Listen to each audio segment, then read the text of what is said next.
السلام علیکم دوستو، کیا آپ جانتے ہو کہ دنیا میں ایسے دو علاقے بھی ہیں جہاں پر صرف اور صرف عورتوں کا راج ہے اور وہاں پر کوئی مرد نہیں رہتا۔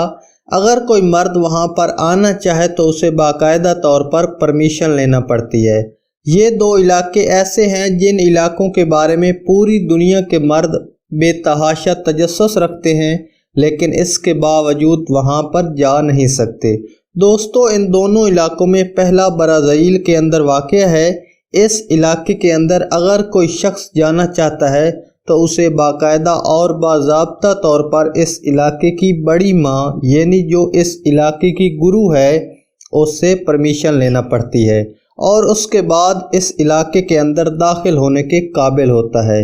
یہ علاقہ کس طرح سے شروع ہوا یہ آپ کے ساتھ شیئر کرتے ہیں، لیکن ویڈیو میں آگے بڑھنے سے پہلے آپ سے گزارش ہے کہ اگر آپ ہمارے چینل پر نیو کمر ہیں تو ہمارے چینل کو سبسکرائب کرنے کے ساتھ ساتھ بیل آئیکن کو لازمی دبا دیں تاکہ ہر آنے والی نئی ویڈیو کا نوٹیفیکیشن آپ کو وقت پر ملتا رہے۔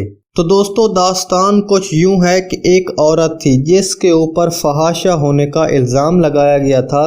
یہ عورت جس معاشرے میں رہتی تھی وہاں کے لوگوں نے اسے اس علاقے سے نکال دیا۔ پھر یہ عورت دور کہیں جا کر رہنے لگی۔ وہاں پر اس نے اپنی ایک چھوٹی سی جھونپڑی بنائی اور وہیں پر خود درختوں سے پھل اتار کر یہ چھوٹی موٹی سبزیاں اگا کر اپنا پیٹ بھرتی تھی۔ لیکن پھر یوں ہوا کہ اسی گاؤں سے تعلق رکھنے والی ایک دو اور عورتوں کے ساتھ ایسا سلوک کیا گیا۔ جب ان پر بھی اس طرح کے الزام لگے تو وہ اپنا گھر چھوڑ کر اسی عورت کی جھونپڑی میں آ کر بس گئیں۔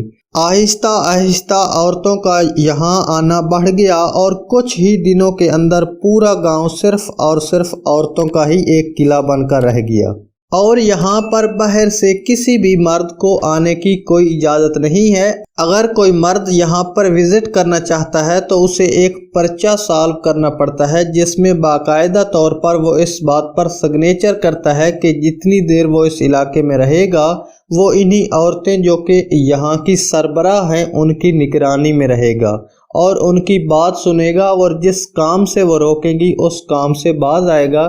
دوستو، اس علاقے میں کچھ عورتیں ایسی بھی رہتی ہیں جو کہ شادی شدہ ہیں لیکن اپنے خامدوں سے دور ہیں۔ اگر ان کا خامد انہیں ملنا چاہے تو وہ صرف ایک ہفتے کے اندر 2 دن ہی ان سے ملاقات کر سکتا ہے، اور وہ بھی باقاعدہ ان سے اجازت نامہ لے کر۔ دوستو، اسی طریقے سے کیا آپ جانتے ہیں کہ پاکستان کا ایک علاقہ ایسا بھی ہے جہاں پر اگر کسی لڑکے کو کوئی لڑکی پسند آ جائے تو وہ اس سے شادی کرنے کا بڑا انوکھا طریقہ اختیار کرتا ہے۔ وزیرستان میں شادی کی رسومات کی ایک غیر تحریری رسمی قانون کے تحت ہوتی ہے۔ اس قانون کو وزیر قانون کہا جاتا ہے۔ لڑکے اپنے والدین کی مرضی کے بعد کسی بھی دوسرے خاندان کی لڑکی کے ساتھ شادی کا پیغام بھجوا سکتے ہیں۔ اگر لڑکی راضی ہو تو لڑکے اس کے دروازے کے سامنے ہوائی فائرنگ کر کے اس کا رشتہ باندھ دیتے ہیں، اور اگر لڑکی رشتے سے انکار کر دے اور لڑکا اس پہ ڈٹا رہے اور اس کے گھر کے باہر فائرنگ کر دے تو ایک بڑا خون خرابہ ہو سکتا ہے۔ دونوں کی رضامندی کے بعد منگنی ہوتی ہے۔ منگنی کی رسم پر بھی لڑکے والوں کی طرف سے ہوائی فائرنگ کی جاتی ہے۔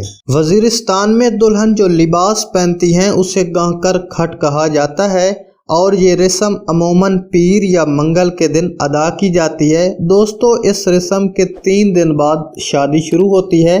لڑکے والے لڑکی والے کے گھر آتے ہیں۔ ان کی آمد پر لڑکی ان کے لیے طرح طرح کے کھانے بناتی ہے، اور لڑکی والے لڑکی والوں پر مختلف رنگوں کے پانی کا چھڑکاؤ کرتے ہیں اور ان کو کنکریاں مارتے ہیں۔ یہ رسم لڑکی کے ودا ہونے پر لڑکی والوں کے دکھ اور تکلیف کی عکاسی کرتی ہے۔ اور مزے کی بات یہ ہے کہ ان تمام رسموں میں دلہا شامل نہیں ہوتا، وہ اپنے گھر ہی رہتا ہے۔ جب لڑکے والے دلہن کو لے کر اپنے گھر آ جاتے ہیں تو اسے اپنے سسرال کے گھر میں ایک کمرے میں 3 دن کے لیے بٹھا دیا جاتا ہے۔